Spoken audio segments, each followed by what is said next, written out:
who is the director of Common Crawl. And Lisa is motivated by a strong belief in the power of open systems to drive innovation in education, arts, and research. For the last several years, she's been active in a number of areas, including open data, copyright, digital rights, and policy. And prior to joining Common Crawl, Lisa was Chief of Staff at Creative Commons. So please join me in welcoming Lisa Green.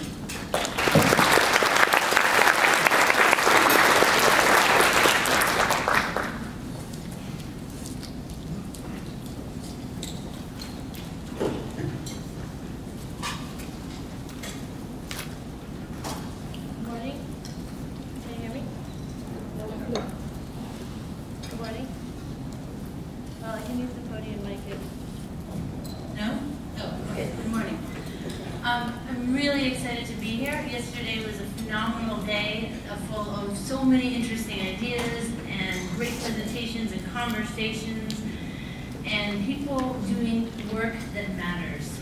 So I'm thrilled to be addressing this group of smart, passionate people. And I'd like to start off today talking about digital preservation for machine-scale access and analysis. Yesterday, we heard from Hillary about a lot of exciting data science work that's being done. And this is what I mean when I say machine scale.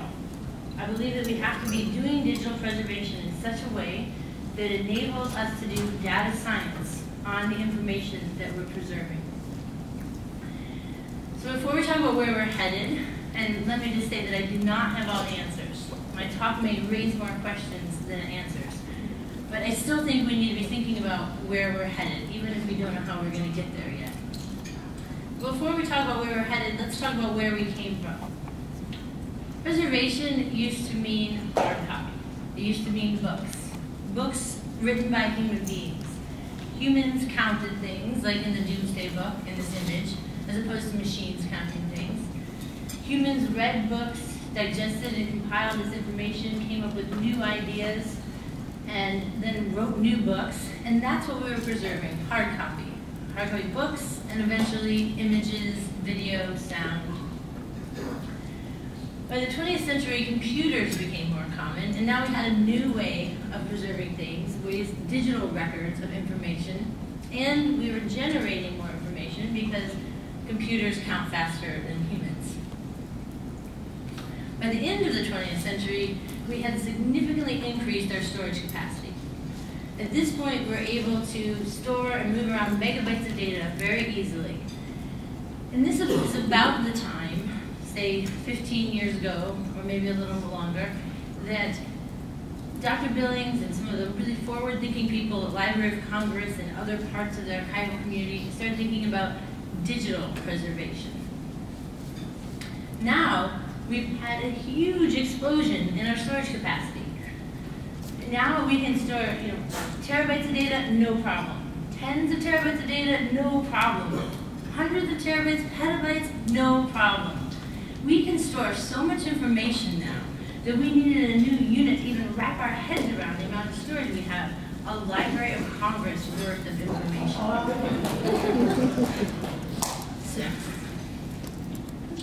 So that's how we've preserved things has changed.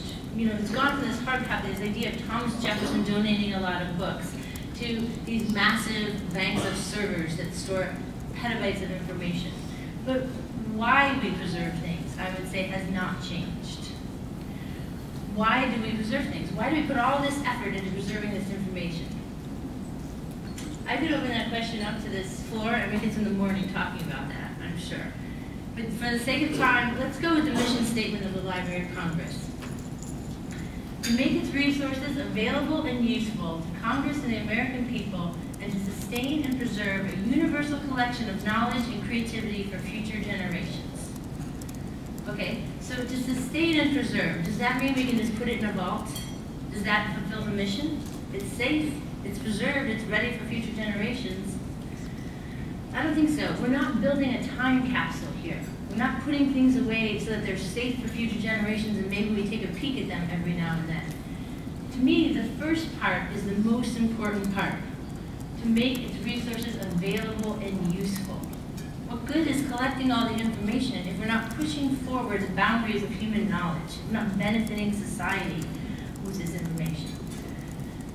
And I would propose that possibly some efforts in digital preservation, in my perspective, are focused a little too much on the second part, on the preserve and sustain, and not enough on the available and useful, not optimizing for available and useful. I would suggest that some digital preservation efforts could be analogous to this image, a book in a glass case.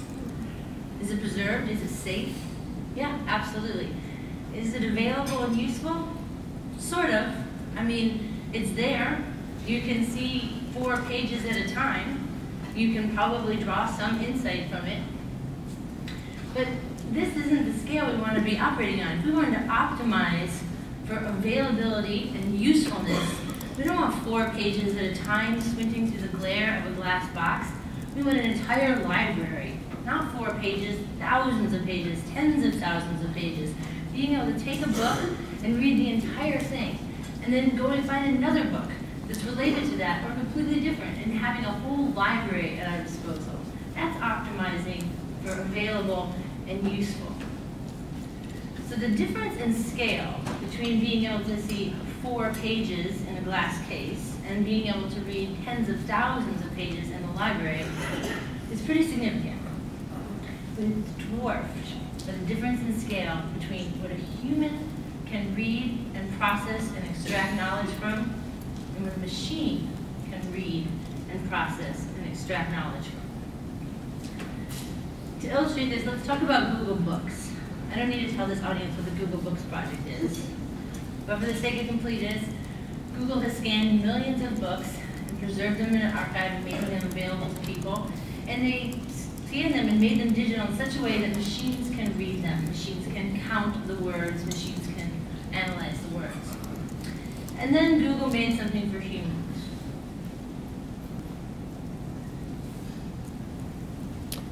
Google made the Google Ngram Viewer. This is a human scale tool. It may be a little hard to read, but I think you're all familiar with this web application. This is the example they're showing on their page now. It asks to search for the terms Sherlock Holmes, Albert Einstein, and Frankenstein, and show it to you between mentions of it between 1800 and 2000. Time on the x-axis and the y-axis could be considered count. Is it available and useful? It's available. We're looking at it. It's useful. We can see that Frankenstein has been mentioned long before Sherlock Holmes or Albert Einstein, and we can draw some insight from that. We can guess that Albert Einstein was born and or became a person of note well after the invention of Frankenstein and Sherlock Holmes. We can see an increase in the yellow line, that's Frankenstein, in popularity in the mid-20th century, and an interesting pattern of popularity for Sherlock Holmes, the red line, in the 20th century. And I can use information in my human brain to make a guess at why Frankenstein may have increased in popularity then. But this is very much human scale. I can look at this one at a time. I can enter more search terms, but if I want to look at this, and then I wanted to look at the mentions of, say, Superman, Batman, and Spider-Man, I have to do these one at a time, and I'm only processing it with my human eyes and my human brain. But have faith, look at the bottom. It says, run your own experiment. Raw data is available for download here. So if you have the storage and compute capacity, then you can download the entire corpus of Google Books. And then you can do something like this. This is a recent paper in PLOS called Expressions of Emotion in 20th Century Books. So the researchers wrote a piece of software code that said, find every emotion word, find every mood word. Right out of the gate, the machines are ahead of the humans. Because in my using the Ngram Viewer in the web app, maybe I would be interested in this and I could put in anxious, sad, happy, but I'm not going to catch every word. Maybe I'll miss something like melancholy, which isn't a common word now, but was in the 1800s. So right out of the gate, the machines are ahead of us. Find every mood word.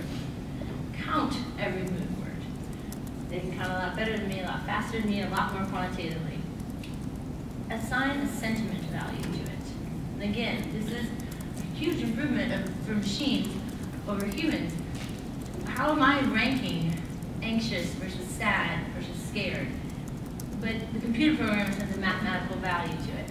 And it can process and go through all the data like that. So you end up with results like this. I'm sorry, we lost the header of this. The title is Mood in, I forget exactly the title of this figure, but on the y-axis is a measure of happy versus sad. Negative emotion words have a negative value, positive emotions have a positive value, and x-axis is time. So you can see some things, and again, my human brain could make a guess that that dip around the 1940s, maybe it has something to do with World War II. But more importantly, because now this is a machine scale analysis, you could match this up with other data. You could see what is correlating with those changes in shape. You can do it faster and you can do it better. So this is an example of machine scale analysis, as opposed to the web app, which is just a couple of books in a box. And Google Ngram Viewer is not the only example of a couple of books in a box. Another good example is Thomas. Thomas is a fantastic resource. For the digital age, it's amazing. Anyone, anywhere can look up a bill and read the text of a bill, get metadata about the bill. But you do it one at a time with your human eyes and your human brain. The Wayback Machine. I love the Wayback Machine. I spend a lot of time playing around with the Wayback Machine. You can look at how a website appeared at a different date and time. And you can draw conclusions. It's useful, it's available. You can draw conclusions about trends in how website design was done or information was presented. You can use information in your human brain to make a guess about a significant event and look at a web page before and after that event. But you do it one page at a time. It's on human scale. And that's not enough if we're going to optimize for usefulness and availability. Google has a copy of the web. Yandex has a copy of the web. Microsoft Bing has a copy of the web. And these people have the ability to analyze that data on machine scale. But it's not right that just a few, privileged few, have that ability, and the rest of us are looking at the Wayback Machine one page at a time. And that's why I love my job. That's why I'm very passionate about the work I do at Common Crawl. So Common Crawl is a nonprofit foundation that builds and maintains an open repository of web data. If you ask the people associated with the organization what about the work that we do, you're not going to hear archiving very quickly. It may come up. But in our minds, archiving is step 0. Absolutely fundamental. It's a foundation. You have to collect the data, you have to preserve the data, it has to be persistent, but that's step 0. Step 1 is analyzing the data. That's where we get the usefulness out of these resources. That's where we drive forward the sum of human knowledge that we benefit society, is by analyzing it. And analyzing it on a machine scale, and making it that everyone can analyze it, not just the privileged few that have access to their own data center and their own copy of the web. So toward that end, we keep our data on Amazon Web Services public data sets. There are other copies. There are copies in cloud compute platforms in the Netherlands and Austria, and a few in the United States, and there are many copies of it. This is the primary way in which people access it. And one of the great things about it is, for public data sets, we don't pay for storage. This is a program from Amazon, it's not a special deal to us, it's a public data sets program. If you have open data, Amazon will pay your storage costs for you, and there is no egress fee. Anyone who wants to download the data can download it for free. So that's a huge benefit to us, and to anyone who wants to download it. You don't have to send us servers and we'll copy our data and we'll ship them back, which presupposes that you own servers or buy servers. You can just access it here for free. But that's the important thing. Besides that we don't have to pay for storage, is that anyone with access to the web can access this data. It's not a complicated process. You don't need to own a data center. You don't need to write to us for permission or enter into a complicated contract. You can just go online and access this data. And even more importantly, is that you can use Amazon's compute capability to analyze this data. So I talked about the fact that Google and Yandex and these people have a copy of the web. The data is important, but the ability to run jobs against the data is also a barrier. When I showed that PLOS paper, those researchers were able to download the entire corpus of Google Books. Well, not everyone has a data center, right? But when you're talking about Amazon Elastic Cloud Compute, any kid in a coffee shop with a laptop can access this data and run complicated analysis against it. For 25 cents, maybe $25, want to run something really complex and really long, let's splurge and spend $150 in compute time. So this makes a huge difference in lowering the barrier for people to be able to run machine scale analysis against data. And we have a code on GitHub to help people. This is another lowering of the barrier. Code exists on GitHub and other open source repositories. And there's been some really neat work done with it. Web science work on the nature of the internet, training machine learning algorithms for plagiarism detection, sentiment analysis. And this is the last bit that I'm going to do on trying to convince you the importance and the scale, the massive scale difference between human scale access and machine scale access, is to tell you about one project that was done with Common Crawl data. And there are a lot, and if you'd like to hear more, find me during a break or email me, I'm happy to talk about it. But there was a project called Online Sentiment Toward Congressional Bills.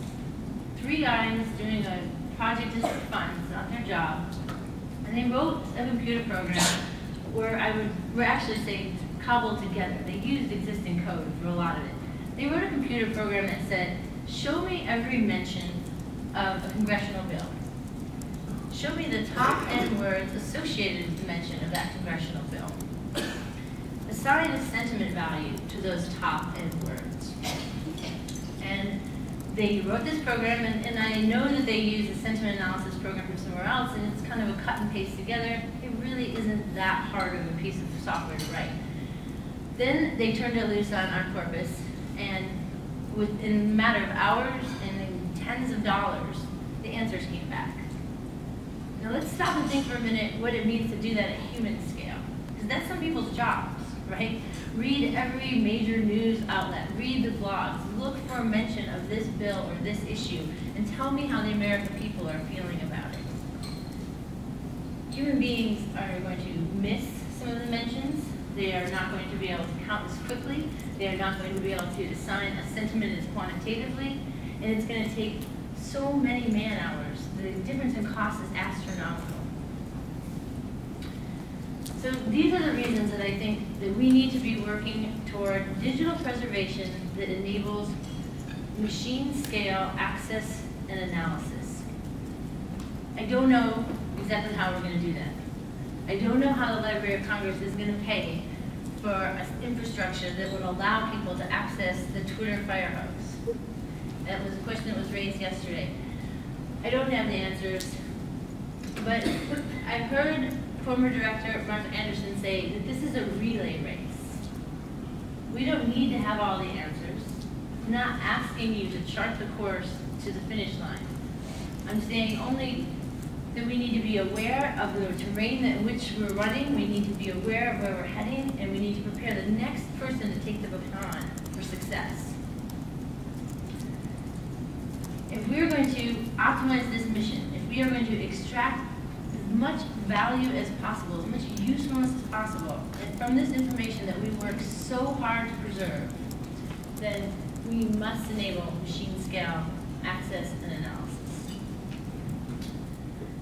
This is my contact information. You can learn more about my organization here. If you have any questions, please feel free to email me. I believe we have time for questions. Am I under time? Are there any questions?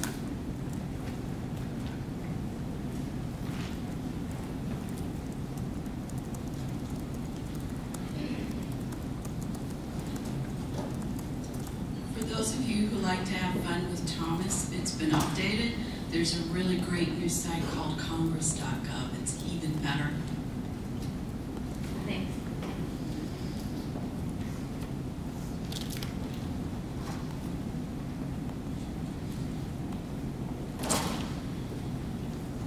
Hi. So on the analysis side of this topic, one of the things that we did in one of my classes was to use a case study of sentiment analysis via Twitter. And one of the things that the bots could never do was identify correctly sarcasm. So I'm just wondering, as a very sarcastic person myself, how close are we for bots to understand not only sarcasm, but because it is such a big part of humanity, but just humanity, I guess, in essence, in general. So it's not perfect. Machine learning is not perfect, but it's improving every day. And I would argue, I hear often people tell me, oh, but there's a skew in the machine analysis. They missed that. They don't do this correctly. And I would say there's a skew in all research. There's a skew in human research, too. So specifically sarcasm, I can't speak to that yet. I do know that it's on the radar of machine learning people. And I would say that we're making tremendous advances in machine learning, and the benefits outweigh the costs at this point. 5 years ago, no.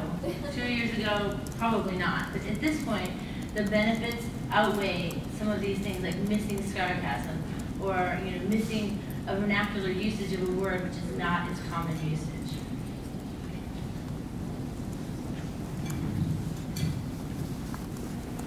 Hi, this is Micah Altman.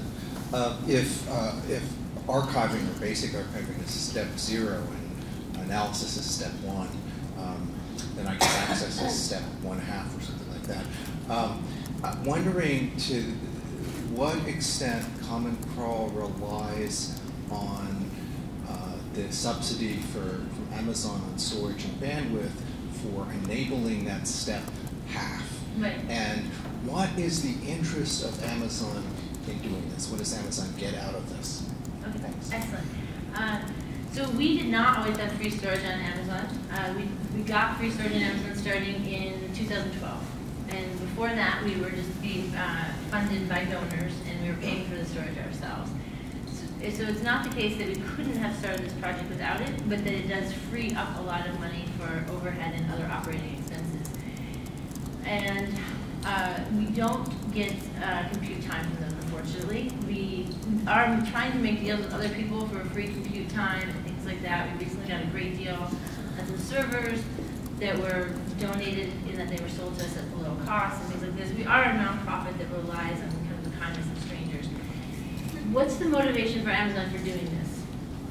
Well, I'll tell you what I think it is, and who knows what they say behind closed doors. One, they want to be the go-to place for a data repository. They want to have all of the data that you might be interested in. And they do have, like, that was the Genome Project, they have a dump of MetaWeb, and so that's one thing. They want to be the place that you go for data. They also believe that, one, the world will be a better place when we all achieve a higher data literacy, and two, they'll make more money when we all achieve a higher data literacy. Also, this is sort of much like GitHub, where open source projects are funded for free, and if you want privacy, then you pay for it. They are using this business model to support the open source community. And you can say that Amazon is doing something analogous by the fact that if you want a computing instant, you have to pay the EC2 cost. And that's subsidizing their ability to provide this public service, and they believe in open data. So I often draw an analogy to GitHub. Any other questions? Okay, well, thanks again for having me, and I'm really looking forward to the rest of the day today.